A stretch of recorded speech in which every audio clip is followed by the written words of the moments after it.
saying for a while now, I mean, I'm just like you. For a long time, I went, how did we possibly get here? And I didn't want to believe that we were headed down the path that looks like we are. Well, thanks to one of the guys who happened to be sitting on the set here, my eyes were really opened when a professor friend of mine gave me a copy of his book. My next issue of my magazine, Fusion, is all about the cancer that is in this country. This is the problem in our country. It is called progressivism. My next two guests are experts on the topic and wrote articles for this special issue. It is an expanded issue of Fusion. R.J. Pistrito, author of American Progressivism, and Matt Spalding. He is the director of the B. Kenneth Simon Center for American Studies at the Heritage Foundation. You guys have been watching the show. We started with this thing with Chrysler and GM, the way they're closing people down. We are on the road to fascism with these czars.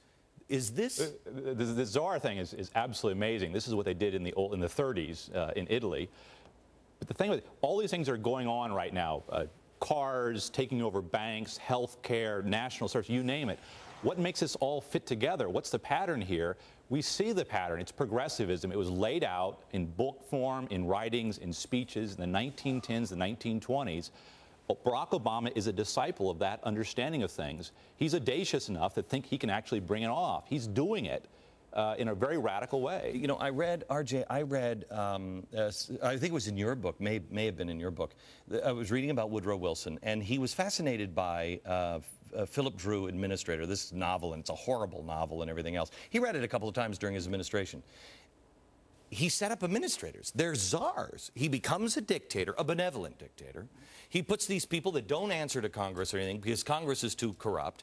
The people go along with it, and I'm reading it now, and it is the blueprint for where we're headed now. Yeah, and Matt's correct. And in fact, it's actually been going on for even longer. I'd point, all the way back to the 1880s when folks like Woodrow Wilson were writing before they entered public life. Right.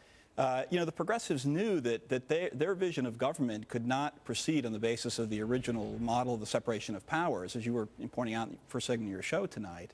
And so what they argued was that Congress, instead of passing specific laws, which they're supposed to do as your elected representatives, Congress should instead pass very vaguely worded laws, just like the TARP law is, and should set up a kind of network of bureaucratic agencies.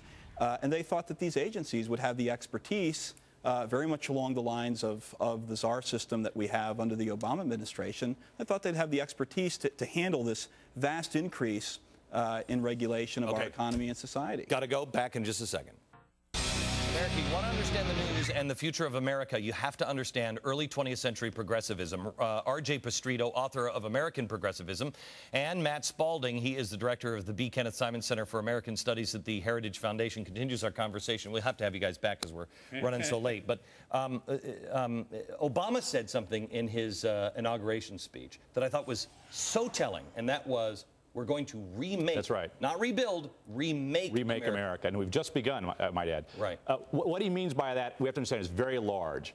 The original understanding of America, permanent fundamental rights from which you get limited government. Those two things are rejected by the progressives.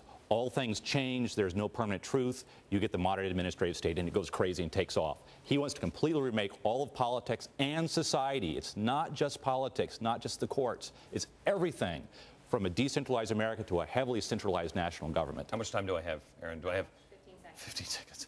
Glenn, Franklin Roosevelt followed on the progressives. He told us he was going to do this. This is what he had in mind.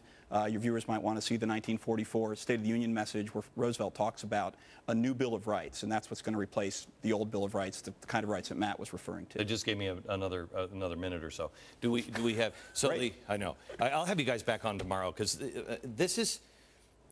Do you believe that I'm wrong in saying that if you understand, Hillary Clinton said, I'm not a liberal, I'm an early 20th century American progressive. Right, they say this now. Right, early 20th century. Because they think it gets away from liberal, which was a bad word, and it's going back to progressive. This is worse. It's the boiling frog. This has been going on so long. We got to go back and see what they said early on when they were very open about it, and it's very eye-opening. All right, we'll be back. Final thoughts next.